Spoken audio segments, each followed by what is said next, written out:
This is the tale of Mr. Morton. Mr. Morton is who? He is the subject of our tale, and the predicate tells what Mr. Morton must do.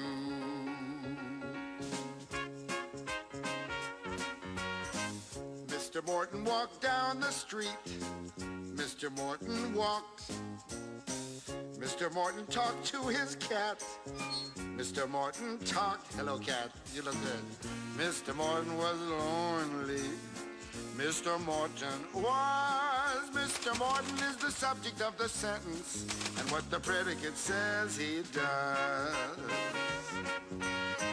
Mr. Morton knew just one girl. Mr. Morton knew. Mr. Morton grew flowers for Pearl. Mr. Morton grew. Mr. Morton was very shy. Mr. Morton was. Mr. Morton is the subject of the sentence, and what the predicate says he does. The subject is a noun. That's a person, place, or thing. It's who or what the sentence is about. And the predicate is the verb. That's the action word that gets this subject up and out. Mr. Morton wrote Pearl a poem. Mr. Morton wrote. Pearl replied in the afternoon. Pearl replied by a note.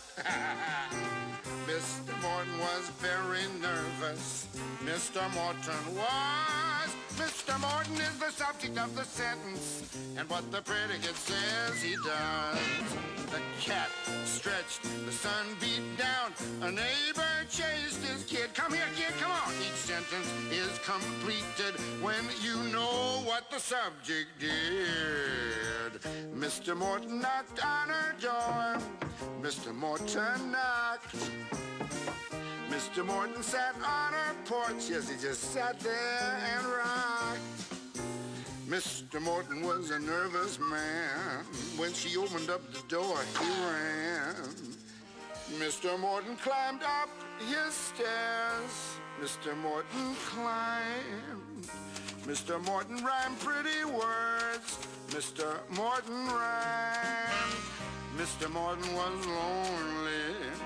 Mr. Morton was, until Pearl showed up with a single rose.